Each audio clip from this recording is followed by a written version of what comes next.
उसको हम क्या करते हैं, फहराते हैं। क्लियर?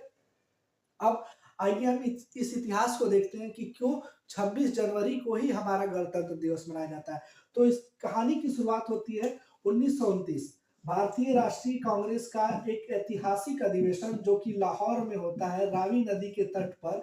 और इस अधिवेशन की अध्यक्षता कर रहे होते हैं जवाहरलाल नेहरू। जवाहरलाल नेहरू इसकी अध्यक्षता कर रहे होते हैं। पहली बार इसी अधिवेशन में भारतीय राष्ट्रीय कांग्रेस ने पूर्ण स्वराज की मांग की थी। इसके पहले कांग्रेस जो है वो बस उसका ये लक्ष्य था कि भले ही भारत में अंग्रेज ही रहे, लेकिन बस उनकी जो मांगे हैं वो पूरी की जाए। लेकिन पहली बार क्या किया उन्होंने, पूर्ण स्वराज की। अंग्रेज अब तुम भारत, पहले तो तुम भारत छोड़ो, उसके बाद जो होगा हम लोग अपना देख लेंगे, हम लोग को पूरी आजादी चाहिए। तो पहली बार पूर्ण स्वराज की मांग लाहौर अधिवेशन 1929 में की गई। और यहीं पर जवाहरलाल नेहरू जी ने भारतीय ध्वज को फहराया और यहीं पर यह फैसला लिया गया कि अब से हर साल हम लोग 26 जनवरी को अपना स्वतंत्रता दिवस मनाएंगे।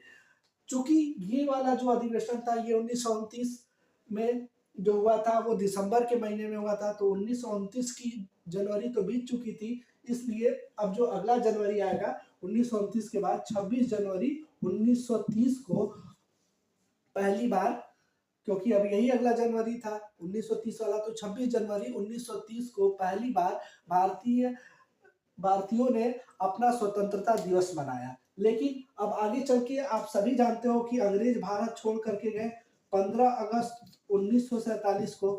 क्लियर? तो वास्तविक मायने में आजादी तो हमें 15 अगस्त को मिली। तो अब स्वतंत्रता दिवस 15 अगस्त हो गया हमारा। तो इस 26 जनवरी को क्या किया जाए ये डे भी ब्लैंक नहीं जाना चाहिए, क्योंकि इसका कहीं ना कहीं मनोवैज्ञानिक कारण था। इसी वजह से अंग्रेजों के ऊपर प्रेशर बना कि अरे ये भारतीय तो गुलाम होते हुए भी अपने आप को स्वतंत्र घोषित कर दिए। तो ये हमें, ये भी एक ऐतिहासिक दिन था। तो अब ये दिन खाली ना जाए, इसलिए आप सभी को पता होगा कि 26 नवंबर 1949 को हमारा संविधान बन करके तैयार हो गया। क्लियर? तो बन करके तैयार हो गया, तो उसको लागू कब किया जाए, तो रेडी तो उसी दिन हो गया था, तो उसी दिन लागू कर देना चाहिए था। तो हमारे उस समय के राजनेताओं ने ये फैसला लिया कि 26 जनवरी भी हमारा एक ऐतिहासिक दिन है, तो इसलिए इसको कुछ दिन होल्ड करके रखते हैं। और नवंबर है ही, बस दिसंबर जनवरी अगले साल लागू कर देंगे। तो अब जनवरी आएगा तो साल भी तो बदल जाएगा, 1949 से 1950 आ गया। तो 26 जनवरी 1950 को भारत का संविधान लागू किया गया। और संविधान जो है वो गणतंत्र को रिप्रेजेंट करता है, क्योंकि गणतंत्र लोगों का तंत्र, संविधान के हिसाब